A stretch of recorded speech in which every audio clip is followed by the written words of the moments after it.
Welcome to Sakshi non stop news. నే కార్తీక్ అర్వ. నేను అరుణ. 5 రాష్ట్రాల ఎన్నికల కౌంటింగ్ కు కౌంట్ డౌన్ మొదలైంది.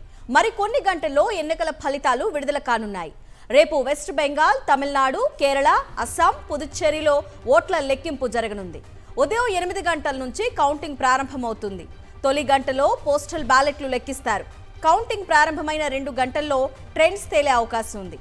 ఇప్పటికే కౌంటింగ్ కేంద్రాల దగ్గర పటిష్ట బందోబస్తు ఏర్పాటు చేశారు.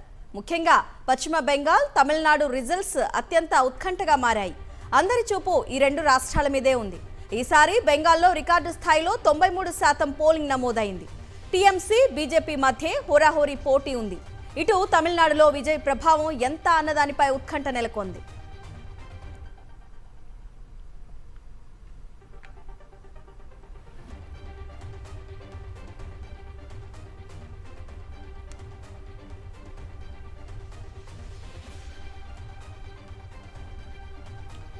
ఇటు తమిళనాడులో ఎన్నికల కౌంటింగ్కు సర్వం సిద్ధం చేశారు అధికారులు. తమిళనాడు వ్యాప్తంగా 62 కౌంటింగ్ కేంద్రాలు ఏర్పాటు చేశారు. ఇప్పటికే కేంద్ర బలగాలను మోహరించారు అక్కడ. ఈసారి తమిళనాడులో రికార్డు స్థాయిలో 85% ఓటింగ్ నమోదైంది. కొలత్తూరు అసెంబ్లీ సెగ్మెంట్ నుంచి డీఎంకే అధినేత స్టాలిన్ బరిలో ఉన్నారు. ఏఐఏడీఎంకే ప్రధాన కార్యదర్శి పళనిస్వామి ఎడప్పాడి నుంచి పోటీలో ఉన్నారు. టీవీకే అధినేత విజయ్ పెరంబూర్, తిరుచి ఈస్ట్ 2 స్థానాల నుంచి పోటీలో నిలబడ్డారు. యాక్సిస్ మై ఇండియా ఎగ్జిట్ పోల్లో విజయ్కు గెలుపు అవకాశాలు ఎక్కువగా ఉన్నాయని అంచనా వేయడంతో అందరి చూపు తమిళనాడుపై పడింది. ఎవరి భవితవ్యం ఏంటనేది రేపు తేలిపోనుంది.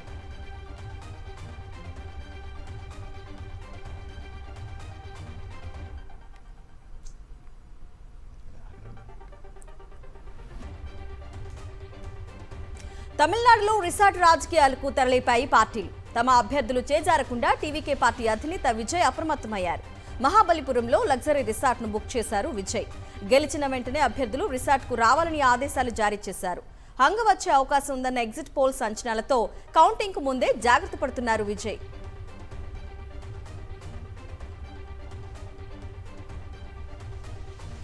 ఏపీలో రెడ్ బుక్ అరాచకం తారాస్థాయికి చేరింది.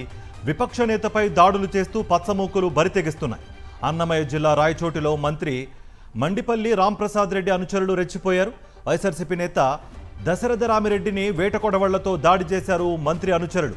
పచ్చగూండాల దాడిలో దశరథ రామిరెడ్డితో పాటు 15 మంది వైఎస్ఆర్సీపీ కార్యకర్తలకు తీవ్ర గాయాలయ్యాయి. దశరథ రామిరెడ్డితో సహా మరో 2 పరిస్థితి విషమంగా ఉండడంతో చికిత్స కోసం తిరుపతి ఆసుపత్రికి తరలించారు. దశరథ రామిరెడ్డికి చెందిన కళ్యాణ మండపం ధ్వంసం చేశారు.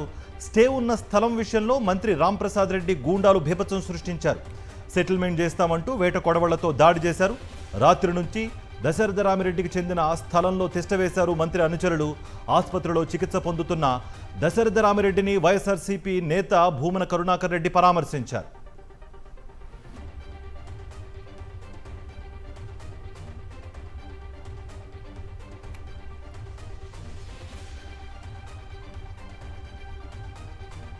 మున్సిపల్ వైస్ చైర్మన్ అయినటువంటి దశరథ రామిరెడ్డి గారిని పాశవికంగా ఒకళ్ళు ఇద్దరు కాదు, అత్యంత దుర్మార్గంగా మొత్తం హెడ్ అండ్ తలంతా పగిలిపోయింది. కాళ్ళన్నీ కూడా మల్టిపుల్ ఫ్రాక్చర్స్ అయ్యేటట్టుగా చితగొట్టినారు. ఒక మాటలో అతన్ని చంపేయాలన్న ఉద్దేశంతోనే ఈ ప్రయత్నం చేసినారు. భగవంతుడి దయ వలన ఆ గాయాలతో ఆయన హాస్పిటల్కి తీసుకురావటం జరిగింది. ఇప్పటికీ కూడా ప్రాణాపాయ పరిస్థితుల్లోనే ఉన్నాడు. దీనికి పూర్తి బాధ్యత చంద్రబాబు గారు వహించాల్సినటువంటి అవసరం ఉన్నది. మేమున్నాం, మీరేమైనా చేయండి దశరథ రామిరెడ్డిని అని ఉసిగొల్పినట్టుగా ఉంది తప్ప మరొకటి కాదు ఇది. ఏపీలో లా అండ్ ఆర్డర్ లేదంటూ మండిపడ్డారు వైఎస్ఆర్సీపీ ఎంపీ మిథున్ రెడ్డి. దశరథ రామిరెడ్డిపై దాడి అత్యంత హేయమైన చర్య అన్నారు. పోలీసుల సమక్షంలోనే దశరథ రామిరెడ్డిపై దాడి జరిగిందని ఫైర్ అయ్యారు. కూటమి నేతలకు పోలీసులు కొమ్ము కాస్తున్నారని నిప్పులు చెరిగారు మిథున్ రెడ్డి. పట్టణంలో దశరథ రామిరెడ్డి అనే మా నాయకుడు, ఆయన మున్సిపల్ వైస్ చైర్మన్ గా కూడా ఉన్నారు. ఆయన పైన దౌర్జన్యం జరుగుతోందని చెప్పి అతను పోయి కంప్లైంట్ ఇచ్చే ప్రయత్నం కూడా చేయడం జరిగింది. నిన్న పోలీసు ఉన్నతాధికారులను కూడా పోయి ఆయన కలవడం జరిగింది. కనీసం కంప్లైంట్ కూడా సిఐ డిఎస్పీ తీసుకునేదానికి ముందుకు రాలేదు. ఈరోజు పరిస్థితి చూస్తే ఈరోజు తెలుగుదేశం గుండాలు అందరూ కూడా అతని ఫంక్షన్ హాల్ ఈరోజు అంతా కూడా పూర్తిగా పగలగొట్టి ఈరోజు ఆయన్ని ఎంతో పైశాచికంగా ఈరోజు అతనిపై దాడి చేసి అతని 2 కాళ్ళు కూడా ఫ్రాక్చర్ అయ్యే విధంగా ఈరోజు ఆయన కొట్టడం జరిగింది. అదేవిధంగా తలకు గాయాలయ్యాయి. చాలా సీరియస్ పరిస్థితుల్లో అతన్ని ఈరోజు తిరుపతి హాస్పిటల్కు తీసుకుపోవడం జరిగింది. కరీంనగర్లోని పీఎంజే జ్యువెలరీ షాపులో కాల్పుల ఘటనపై దర్యాప్తు కొనసాగుతోంది. ప్రత్యేక పోలీస్ బృందాలు దొంగల ముఠా కోసం గాలిస్తున్నాయి. పరిసర ప్రాంతాల్లోని అన్ని సీసీ కెమెరాలను పరిశీలిస్తున్నారు పోలీసులు. ఇప్పటికే కీలక సీసీటీవీ ఫుటేజ్ సేకరించారు. కరీంనగర్లోని పీఎంజే జ్యువెలరీ షాపులో కాల్పులు కలకలం సృష్టించాయి. బైకులపై వచ్చిన 5గురు దుండగులు కస్టమర్ల షాపుల్లోకి ప్రవేశించారు. నగలు చూపించిన తర్వాత గన్తో బెదిరించారు. సిబ్బందిపై కాల్పులు జరిపి నగలను దోచుకు వెళ్లిపోయారు. దుండగుల కాల్పుల్లో 4 సిబ్బంది గాయాలయ్యాయి. వారిని ఆసుపత్రికి తరలించి చికిత్స అందిస్తున్నారు. చోరీ చేసిన ఆభరణాలతో వెళుతూ ఓ దుండగుడు కింద పడిపోయాడు. ఘటనా స్థలికి చేరుకుని సిపి గౌస్ ఆలం విచారణ చేపట్టారు. జ్యువెలరీ షాప్ సమీపంలోని డ్రైనేజ్లో కత్తెర, ప్లాస్టర్, తుపాకీ, మ్యాగజైన్ పోలీసులు గుర్తించారు. ఘటనా స్థలంలోనూ బుల్లెట్లను గుర్తించారు.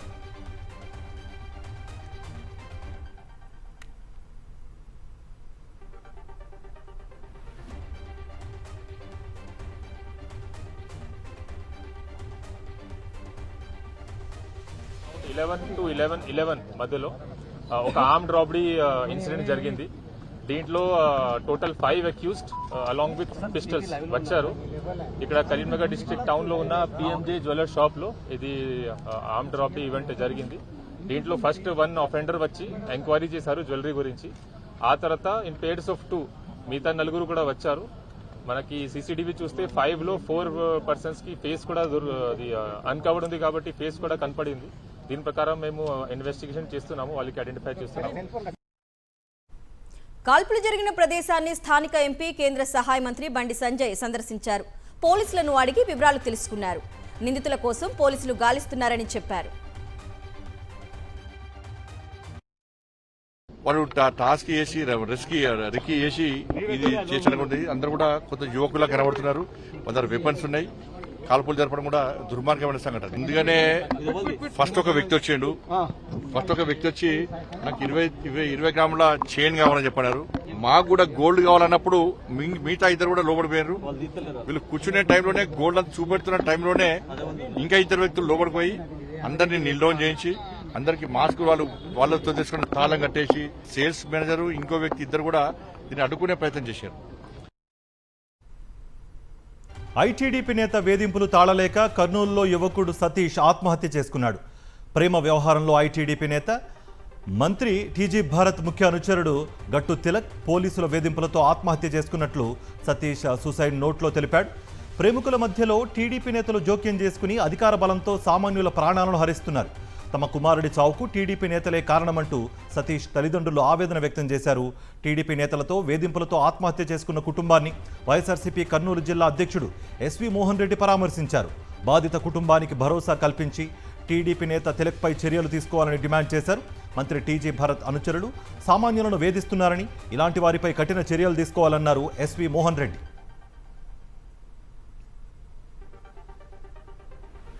చేసింది గట్టు తిలక్, వాళ్ళ నాన్న జగను, ఆ అమ్మాయి పేరు కల్పన అశ్విని అమ్మాయి పేరు, వాళ్ళ అక్క మౌనిక. ఆ అమ్మాయి కూడా చెప్పింది సతీకి వద్దు అని. అది డైరెక్ట్గా చెప్పలేదు, ఎవరి ద్వారా తెలిసింది, వాళ్ళ అక్క ఫోన్లో నుంచి ఫోన్ చెప్పి కట్ చేయించింది. సతీ ఏమన్నా వాళ్ళ అమ్మ వాళ్ళు బెదిరిస్తున్నారేమో అనుకున్నాడు. ఆడికి మేము నచ్చ చెప్పినాం, వద్దు సతీష్ ఇట్లా వద్దనుకుంటే వద్దులే అంటే ఒక్కటే మాట చెప్పినాడు, నాకు వద్దు, నాకు మా అమ్మ వాళ్ళు కావాలని చూసుకున్నాను.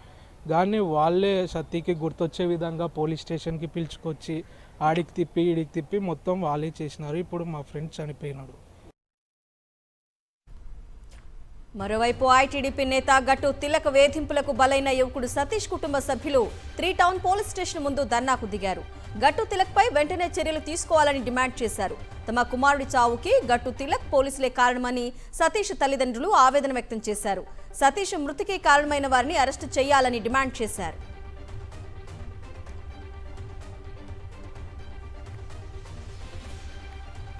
ఏకసభ్య కమిషన్ ఏకపక్ష కమిషన్గా మారిందని విమర్శించారు టీటీడీ మాజీ చైర్మన్ భూమన కరుణాకర్ రెడ్డి. చంద్రబాబు చెప్పినట్లే దినేష్ కుమార్ కమిషన్ నివేదిక ఇచ్చిందన్నారు. టీటీడీ చైర్మన్ పదవి ఇస్తామని దినేష్ కుమార్ను ప్రలోభపెట్టడం వల్లనే చంద్రబాబుకు అనుకూలంగా నివేదిక ఇచ్చారని ఆరోపించారు. చంద్రబాబు కంటే ముందే నివేదిక ఎల్లో మీడియాకు ఎలా చేరిందో చెప్పాలని ప్రశ్నించారు. లడ్డూలో జంతు కొవ్వు కలవలేదని సిట్ తేల్చిన కూటమి నేతలు తప్పుడు ప్రచారం చేస్తున్నారని మండిపడ్డారాయన. ఆ ఏకసభ్య కమిషన్ ఏకపక్ష కమిషన్గా మారి చంద్రబాబు పక్షంగా విచారణ నూరి చంద్రబాబు ప్రేమేష్ కుమార్ లాగా మారి అది తన నివేదికను ఇచ్చింది. ఎలా? చంద్రబాబు గారికి సంబంధించిన రాహుకేతువుల్లాంటి ఈనాడు, ఆంధ్రజ్యోతి పత్రికలు గత 2 రోజులుగా ఈ దినేష్ కుమార్ అనేటువంటి వ్యక్తి నివేదిక ఇచ్చినాడు అనగానే చంద్రబాబు గారి కంటే ముందుగా వీళ్ళ చేతుల్లోకి వెళ్ళిపోయింది ఆ రిపోర్టు. గుణపాలతో వెన్నుపోటు పొడవడం అలవాటైన చంద్రబాబు తన పార్టీకి గుణపం పార్టీ అని పేరు పెట్టుకోవాలన్నారు మాజీ మంత్రి కాకాని గోవర్ధన్ రెడ్డి. ఎన్టీఆర్కు వెన్నుపోటుతో రాజకీయ ప్రస్థానం ప్రారంభించిన చంద్రబాబు ఎన్నికలప్పుడు ప్రజల్ని గుణపాలతో పొడవడం అలవాటు చేసుకున్నారన్నారు. పునాదులు కూడా లేవని అమరావతి నిర్మాణంలోనూ గుణపాలతో నిధులు తవ్వుకుంటున్న ఘనత చంద్రబాబు లోకేష్కే దక్కుతుందన్నారు కాకాణి. రాజకీయ ప్రస్థానం ఎక్కడి నుంచి మొదలైంది? ఎన్టీ రామారావుకి వెన్నుపోటు, అది కూడా గుణపంతో పొడిచారు. కాబట్టి మీ రాజకీయ ప్రస్థానం గుణపంతో ప్రారంభమైంది కాబట్టి, గుణపం పోట్లతో ప్రారంభమైంది కాబట్టి మీరు గుణపం పార్టీ, గుణపం గుర్తు పెట్టుకుంటే గౌరవప్రదంగా ఉంటుంది తప్ప మాకు ఆపాదించడం కాదు. ఈరోజు స్పష్టంగా చెప్తున్నాం, తెలుగుదేశం పార్టీ అంటే అది గుణపం పార్టీ అనేటువంటిది ఈరోజు ప్రజల్లో దాదాపుగా రిజిస్టర్ అయినటువంటి పరిస్థితి. వైఎస్ఆర్ జిల్లా ప్రొద్దుటూరులో సిటిజన్ ఫోరం ఆధ్వర్యంలో వికసిత్ భారత్ భ్రమలు వాస్తవాలు కార్యక్రమంలో రాజకీయ విశ్లేషకులు పరకాల ప్రభాకర్ పాల్గొన్నారు. దేశంలో జరిగే పరిణామాలపై పరకాల ప్రభాకర్ ప్రసంగించారు.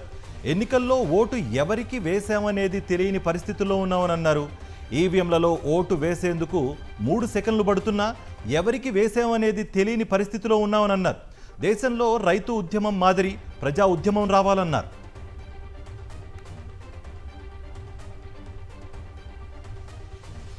సీఎం రేవంత్ విద్యార్థులకు వెన్నుపోటు పొడిచారని మాజీ మంత్రి కేటీఆర్ మండిపడ్డారు.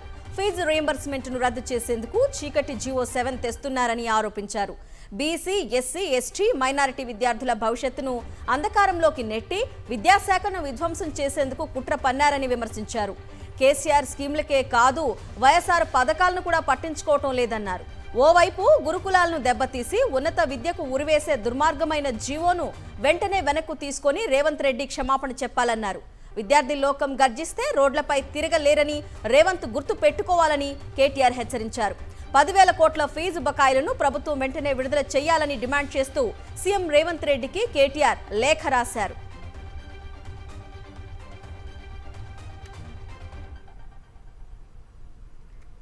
తెలంగాణ సీఎం రేవంత్ రెడ్డికి మరోసారి బహిరంగ లేఖ రాశారు కేంద్ర హోంశాఖ సహాయ మంత్రి బండి సంజయ్.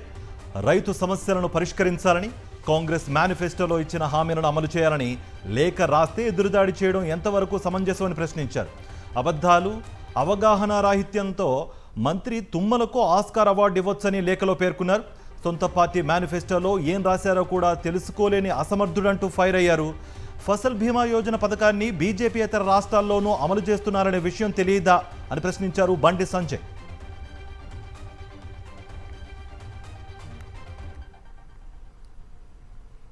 సిద్దిపేట జిల్లా చిన్నకోడూరు మండలం మల్లారం స్టేజ్ వద్ద రహదారిపై మాజీ మంత్రి హరీష్ రావు ధర్నాకు దిగారు. రైతులతో కలిసి హరీష్ రావు ధర్నా చేశారు. కొనుగోలు కేంద్రాల్లో ఉన్న ధాన్యాన్ని వెంటనే కొనుగోలు చేయాలని డిమాండ్ చేశారు.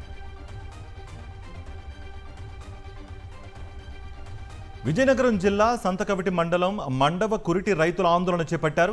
మహారాజా చెరువును ఆక్రమణదారుల నుంచి పరిరక్షించాలని నినదించారు. చెరువు గర్భంలో ఇటీవల మట్టి పోసి కబ్జా చేసిన ప్రదేశంలో రైతులు నిరసన తెలిపారు. తహసీల్దార్కు సమాచారం ఇచ్చినా సీరియస్గా తీసుకోలేదని మండిపడ్డారు. మహారాజా చెరువు పంటల సాగుకు కీలక ఆధారమని తెలిపారు. చెరువు ఆక్రమణల వల్ల నీటి నిల్వ తగ్గితే పంటలు ఎండిపోతున్నాయని అన్నారు. వెంటనే ఉన్నతాధికారులు స్పందించి ఆక్రమణలు తొలగించాలని డిమాండ్ చేశారు.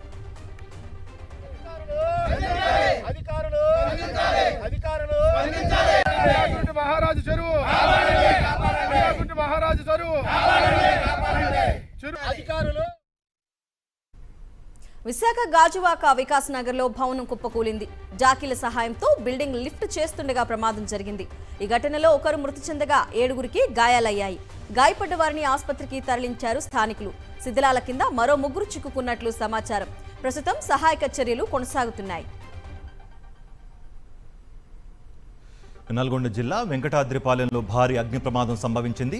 సబ్స్టేషన్లో మంటలు చెలరేగాయి. మంటల ధాటికి ట్రాన్స్ఫార్మర్లు పేలిపోయాయి. సబ్స్టేషన్లో భారీ అగ్ని ప్రమాదంతో స్థానికులు భయాందోళనకు గురయ్యారు. ఘటనా స్థలానికి చేరుకున్న ఫైర్ సిబ్బంది మంటలను అదుపు చేశారు. వికారాబాద్ జిల్లా కుల్కచర్ల ప్రభుత్వ ఆసుపత్రి అంబులెన్స్ పై దాడి జరిగింది. ఇరు కుటుంబాల మధ్య మొదలైన ఘర్షణ అంబులెన్స్ పై దాడికి దారితీసింది. అదే గ్రామానికి చెందిన శంకర్ నాయక్, నారాయణ కుటుంబాల కలహాల కారణంగా ఒకరిపై ఒకరు దాడి చేసుకున్నారు. దాడిలో తీవ్రంగా గాయపడిన శంకర్ కుటుంబ సభ్యులు ఆసుపత్రిలో చికిత్స పొందేందుకు వచ్చారు. అదే సమయంలో అక్కడికి వచ్చిన నారాయణ కుటుంబ సభ్యులకు, శంకర్ కుటుంబ సభ్యులకు మరోసారి గొడవ జరిగింది. విచక్షణ కోల్పోయి 108లో ఉన్న శంకర్ కుటుంబంపై ఇటుకలు, రాళ్లతో దాడి చేశారు. 108 అంబులెన్స్ ను ధ్వంసం చేయడంతో ఆసుపత్రి సిబ్బంది పోలీసులకు ఫిర్యాదు చేశారు. పల్నాడు జిల్లా కారంపూడిలో సంచలనం రేపిన బంగారం దోపిడీ కేసులో పోలీసులు కీలక పురోగతి సాధించారు. దోపిడీలకు పాల్పడుతున్న గ్యాంగ్ను అరెస్ట్ చేసి భారీ మొత్తంలో బంగారు నగలను రికవరీ చేసుకున్నారు. సులభంగా డబ్బు సంపాదించాలని భావించిన గ్యాంగ్ పక్కా ప్లాన్ ప్రకారం చోరీ చేసినట్లు ఎస్పీ కృష్ణారావు తెలిపారు. ముఖ్యంగా బంగారు షాపులకు ఆర్డర్లపై ఆభరణాలు సరఫరా చేసే వారిని టార్గెట్ చేసి దాడులు చేస్తున్నారని పేర్కొన్నారు. నిందితుల నుంచి 2 బైకులను కూడా స్వాధీనం చేసుకున్నట్లుగా వివరించారు. ఈ కేసులోని నిందితులపై కఠిన చర్యలు తీసుకుంటామని స్పష్టం చేశారు. ఏపీలో పలుచోట్ల వర్షం పడింది. తిరుమల, తిరుపతిలో ఈదురుగాలులతో కూడిన వర్షం కురిసింది. అంబేద్కర్ కోనసీమ జిల్లాలో భారీ వర్షం దంచుకొట్టింది. జిల్లాలో వాతావరణం ఒక్కసారిగా మారి భారీ ఈదురుగాలులు, పిడుగులతో కూడిన వానలు కురుస్తున్నాయి. పి గన్నవరంలో కొబ్బరి చెట్టుపై పిడుగుపడి చెట్టు పూర్తిగా కాలిపోయింది. వరి కోతల సమయంలో అకాల వర్షాలు పడుతుండటంతో అన్నదాతలు ఆందోళన వ్యక్తం చేస్తున్నారు. ఇప్పటికే పలుచోట్ల ధాన్యం తడిసి ముద్దయింది. ఈదురుగాలులకు కాట్రేనికోన మండలం పల్లంకుర్రు గ్రామంలో పలుచోట్ల చెట్లు నేలకొరగడంతో విద్యుత్ సరఫరాకు తీవ్ర అంతరాయం ఏర్పడింది. అంబేద్కర్ కోనసీమ జిల్లా కొత్తపేట నియోజకవర్గంలో పలు ప్రాంతాల్లో ఉరుములు, మెరుపులతో కూడిన అకాల వర్షాలు రైతులను భయభ్రాంతులకు గురిచేస్తున్నాయి. ఉపరితల ద్రోణి ప్రభావంతో ఇవాళ ఉదయం వాతావరణంలో భారీ మార్పులు చోటు చేసుకున్నాయి. ఈ నేపథ్యంలో వరి కోతలకు తీవ్ర ఆటంకం ఏర్పడింది. కల్లాలపై ఉన్న ధాన్యం రాసులను కాపాడుకునేందుకు రైతులు అవస్థలు పడుతున్నారు. కొన్ని చోట్ల ధాన్యం తడిసిపోవడంతో రైతన్నల బాధ వర్ణాతీతంగా మారిపోయింది. ధాన్యం బస్తాలను తరలించి విక్రయాలు చేసుకునే పనిలో నిమగ్నమయ్యారు రైతులు. తడిచిన ధాన్యాన్ని కూడా కొనుగోలు చేసేలా ప్రభుత్వం చర్యలు తీసుకోవాలని కోరుతున్నారు.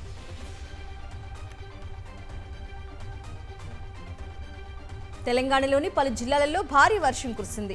నల్గొండ జిల్లాలో అకాల వర్షం దంచుకొట్టింది.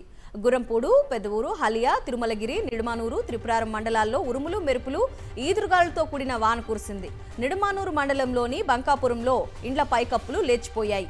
ఐకేపీ కేంద్రాల్లో ధాన్యం తడిచిపోవడంతో రైతులు ఆందోళన వ్యక్తం చేస్తున్నారు. చెట్లు, విద్యుత్ స్తంభాలు నేలకొరిగాయి. మహబూబాబాద్ జిల్లా బయ్యారం మండలంలో గాలి దుమారం బీభత్సం సృష్టించింది. ఏజెన్సీ గ్రామాల్లో ఉరుములు, మెరుపులు, ఈదురుగాళ్లతో కూడిన భారీ వర్షం కురిసింది. నారాయణపురం గ్రామంలో భారీ ఈదురుగాళ్లకు ఆరబోసిన మొక్కజొన్న పంట కొట్టుకుపోయింది. పంట నాశనం అవడంతో రైతులు ఆందోళన వ్యక్తం చేస్తున్నారు. నష్టపోయిన మక్క రైతులను ఆదుకోవాలని విజ్ఞప్తి చేస్తున్నారు. ఆదిలాబాద్ జిల్లా కన్గుట్ల గ్రామంలో అగ్ని ప్రమాదం జరిగింది. మొక్కజొన్న పంటలు అగ్నికి ఆహుతయ్యాయి. ఒక చేనులో నుంచి మరొక చేనుకు మంటలు వేగంగా వ్యాపించాయి. దీంతో దాదాపు 100 ఎకరాల్లో మొక్కజొన్న పంట బుగ్గిపాలైంది. దీంతో తీవ్రంగా నష్టపోయామని బాధిత రైతులు వాపోతున్నారు.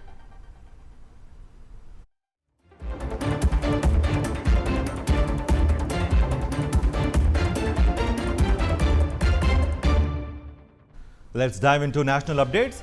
వెస్ట్ బెంగాల్లోని ఫల్తా నియోజకవర్గంపై కీలక నిర్ణయం తీసుకుంది కేంద్ర ఎన్నికల సంఘం. నియోజకవర్గం మొత్తం రీపోలింగ్ నిర్వహించేందుకు ఆదేశాలు జారీ చేసింది. ఫల్తాలోని 285 కేంద్రాల్లో ఈ నెల 21న రీపోలింగ్ జరగనుంది. 24న కౌంటింగ్ నిర్వహించి ఫలితాలు వెల్లడిస్తారు. రాష్ట్రంలోని మిగతా 293 నియోజకవర్గాల్లో రేపు కౌంటింగ్ జరగనుంది. ఆప్ని విడిన ఎంపీలను టార్గెట్ చేసుకోవడానికి ఆ పార్టీ పంజాబ్లో ప్రభుత్వ యంత్రాంగాన్ని దుర్వినియోగం చేస్తోందని ఎంపీ రాఘవ్ చద్దా ఆరోపించారు. అవినీతి పరులు రాజీ పడిన వారి చేతుల్లోకి ఆప్ వెళ్లిపోవడం వల్లే బయటకు రావాల్సి వచ్చిందన్నారు. బీజేపీలో చేరిన ఎంపీలపై తప్పుడు కేసులు పెట్టడానికి ఆప్ ప్రయత్నిస్తోందని, అందులో భాగంగానే ఎంపీ సందీప్ పాఠక్ పై ఎఫ్ఐఆర్ నమోదు చేశారని అన్నారు. ఈ విషయాన్ని రాష్ట్రపతి దృష్టికి తీసుకెళ్లేందుకు అపాయింట్మెంట్ కోరినట్లు తెలిపారు. మే 5న రాష్ట్రపతితో సమావేశం కానున్నట్లు చద్దా తెలిపారు. ఢిల్లీలో ఘోర అగ్ని ప్రమాదం సంభవించింది. వివేక్ విహార్లోని ఓ భవనంలో మంటలు చెలరేగాయి. ఈ ప్రమాదంతో 9 మంది మృతి చెందారు. హుటాహుటిన ఘటనా స్థలానికి చేరుకున్న ఫైర్ సిబ్బంది ఇప్పటి వరకు 12 మందిని రక్షించారు. అయితే సహాయక చర్యలకు చాలా ఆటంకం ఏర్పడింది. ప్రమాదానికి గల కారణాలని అధికారులు ఆరాధిస్తున్నారు. ఫస్ట్ ఫ్లోర్లో డోర్లు మూసుకుపోవడం వల్ల మరొకరు మరణించినట్టుగా తెలుస్తోంది. ఇలాంటి అనేక భద్రతా నియమాలు పాటించకపోవడం వల్లే ఈ బిల్డింగ్లో మృతుల సంఖ్య పెరిగినట్టుగా అనుమానిస్తున్నారు. ఢిల్లీ జ్యుడిషియల్ సర్వీసెస్ కు చెందిన 30 ఏళ్ల యువ న్యాయాధికారి అమన్ కుమార్ శర్మ అనుమానాస్పద స్థితిలో మృతి చెందారు. దక్షిణ ఢిల్లీలోని గ్రీన్ పార్క్ ప్రాంతంలో ఉన్న తన నివాసంలో ఆయన ఉరివేసుకుని కనిపించారు. వెంటనే ఆసుపత్రికి తరలించగా అప్పటికే ఆయన మరణించినట్లు వైద్యులు ధృవీకరించారు. కుటుంబ కలహాల వల్ల అమన్ తీవ్ర మనోవేదనకు గురై ఈ అఘాయిత్యానికి పాల్పడ్డారని కుటుంబ సభ్యులు ఆరోపిస్తున్నారు. వాటర్ ట్యాంకర్పై చిక్కుకుపోయిన 2 పిల్లల్ని రక్షించేందుకు ఇండియన్ ఎయిర్ ఫోర్స్ రంగంలోకి దిగింది. ఉత్తరప్రదేశ్ గోరఖ్పూర్లోని సిద్ధార్థ నగర్ వాటర్ ట్యాంక్ పైకి శనివారం సాయంత్రం 2 పిల్లలు ఎక్కారు. ట్యాంక్ నిచ్చెన దెబ్బతినడంతో రాత్రి నుంచి వారిద్దరూ అక్కడే చిక్కుకుపోయారు. రాష్ట్ర ప్రభుత్వం విజ్ఞప్తి మేరకు ఐఏఎఫ్ సెంట్రల్ ఎయిర్ కమాండ్ రంగంలోకి దిగింది. MI-17V5 హెలికాప్టర్ ద్వారా 2 పిల్లలను సురక్షితంగా కిందకు తీసుకువచ్చారు. కర్ణాటకలో ఘోర విషాదం చోటు చేసుకుంది. భార్య ప్రియుడితో పరారు కావడంతో మనస్తాపం చెందిన భర్త ఘోర అకృత్యానికి ఒడిగట్టాడు. 2 కొడుకులను గొంతు పిసికి చంపి ఆపై ఉరివేసుకొని ఆత్మహత్య చేసుకున్నాడు. తుమ్కూరు జిల్లా అల్కెరే గ్రామానికి చెందిన శివಣ್ణ భార్య కావ్య వారం రోజుల క్రితం ప్రియుడితో కలిసి ఇంటి నుంచి పరారైంది. తీవ్రంగా ఆవేదన చెందిన శివಣ್ణ పోలీస్ స్టేషన్లో ఫిర్యాదు కూడా చేశాడు. తర్వాత మళ్లీ ఇంటికి వచ్చిన కావ్య ఇంట్లో ఉన్న బంగారం డబ్బుతో మళ్లీ పరారైంది. దీంతో మనస్తాపానికి గురైన శివಣ್ణ 11 ఏళ్ల జీవన్, 6 ఏళ్ల ప్రాణేష్ అనే 2 కుమారుల గొంతు నులిమి చంపేశాడు. ఆ తర్వాత తాను కూడా ఉరివేసుకొని ఆత్మహత్య చేసుకున్నాడు. సముద్ర గర్భంలో భారీ జాతీయ జెండాను ఆవిష్కరించి గిన్నిస్ రికార్డ్ సాధించారు. అండమాన్ నికోబార్ స్వరాజ్ దీవిలోని రాధానగర్ బీచ్లో 60 మీటర్ల పొడవు, 40 మీటర్ల వెడల్పున్న త్రివర్ణ పతాకాన్ని సముద్రపు నీటి అడుగున ఆవిష్కరించారు. నౌకాదళం, తీర రక్షక దళం, అటవీ, పోలీస్ సిబ్బంది కలిసి ఈ ఘనత సాధించారు. పశ్చిమాసియా యుద్ధ ప్రభావం భారత విమానయాన రంగంపై తీవ్రంగా పడింది. ఈ ఏడాది మార్చిలో భారత్ నుంచి అంతర్జాతీయ ప్రయాణాలు గణనీయంగా తగ్గాయి. Air force authority of India నివేదిక ప్రకారం విదేశాలకు వెళ్లే ప్రయాణికుల సంఖ్య 18.5% మేర క్షీణించింది. మొత్తం అంతర్జాతీయ విమాన రాకపోకల్లో 21.3% తగ్గుదల నమోదైంది. ఇరాన్తో పాటు ఇజ్రాయెల్, అమెరికా యుద్ధం నేపథ్యంలో పలు దేశాల గగనతలాలను మూసివేశాయి. దీనికి తోడు ఏవియేషన్ టర్బైన్ ఫ్యూయల్ ధరలు గత ఏడాదితో పోలిస్తే 34% పెరిగాయి. ఈ పరిణామాల నేపథ్యంలో అంతర్జాతీయ సర్వీసులను గణనీయంగా తగ్గించుకుంది ఎయిర్ ఇండియా.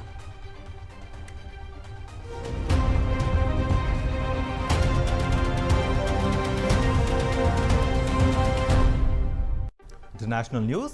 కాల్పుల ఒప్పందం అమల్లో ఉన్న లెబనాన్, ఇజ్రాయెల్ మధ్య దాడులు కొనసాగుతూనే ఉన్నాయి. దక్షిణ లెబనాన్పై ఇజ్రాయెల్ జరిపిన వైమానిక దాడుల్లో 7 చనిపోయారు. దాడుల నేపథ్యంలో 9 గ్రామాల ప్రజలను వెంటనే నివాసాలు వదిలి వెళ్లిపోవాలని ఇజ్రాయెల్ ఆర్మీ హెచ్చరికలు జారీ చేసింది. 24 గంటల వ్యవధిలో హెజ్బుల్లా లక్ష్యంగా దాదాపు 50 ఎయిర్ స్ట్రైక్స్ చేసింది. అటు హెజ్బుల్లా సైతం ఇజ్రాయెల్ బలగాలను టార్గెట్ చేసి డ్రోన్ దాడులు చేసింది.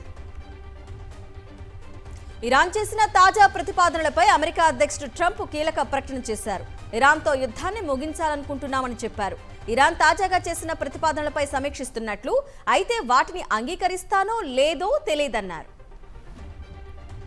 హర్మూజ్ జలసంధిపై తమకు పూర్తి నియంత్రణ ఉందని, తమ అనుమతి లేకుండా మిత్ర, శత్రు దేశాల నౌకలు ప్రయాణించలేదని ఇరాన్ స్పష్టం చేసింది. హర్మూజ్ జలసంధిని నియంత్రించడం తమకు ఉన్న సహజమైన హక్కు అని తెలిపింది.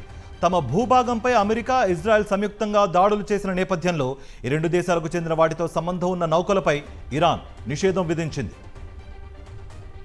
నెదర్లాండ్స్లో 2 రాజకుమార్తెల హత్య కుట్ర వెలుగులోకి వచ్చింది. గత ఫిబ్రవరిలో జరిగిన ఈ కుట్రకు సంబంధించిన వివరాలను అధికారులు తాజాగా బయటపెట్టారు. డచ్ యువరాణి క్యాథరీనా అమాలియా, ఆమె సోదరి అలెక్సియా లక్ష్యంగా దాడికి ప్లాన్ చేసినట్లు వెల్లడించారు. గత ఫిబ్రవరిలో హేగ్ సిటీలో నిందితుడిని అరెస్టు చేసిన పోలీసులు అతని వద్ద 2 గొడ్డళ్లను స్వాధీనం చేసుకున్నారు. అమెరికా విదేశాంగ మంత్రి మార్కో రూబియో కొత్త అవతారం ఎత్తారు. ఓ పెళ్లిలో డీజే ప్లే చేశారు. దీనికి సంబంధించిన White House deputy chief of staff Dan Scavino share చేసిన వీడియో వైరల్గా మారింది ప్రస్తుతం. ఎంతో బిజీ స్కెడ్యూల్తో ఉండే మార్కో రూబియో మియామిలోని ఓ నైట్ క్లబ్లో జరిగిన పెళ్లి వేడుకలకు హాజరై డీజే వాయిస్తూ డ్యాన్స్ చేశారు.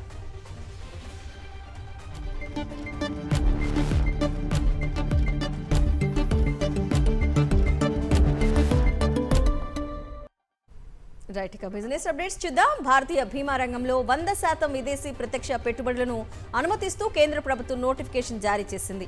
దీంతో విదేశీ కంపెనీలు ప్రభుత్వ ముందస్తు అనుమతి లేకుండానే పూర్తి స్థాయిలో పెట్టుబడులు పెట్టొచ్చు.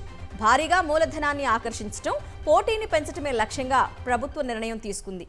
ఎఫ్డీఐని నేరుగా అనుమతించడం ద్వారా విదేశీ పెట్టుబడిదారులకు ఇకపై ప్రభుత్వ ముందస్తు అనుమతులతో పని లేదు.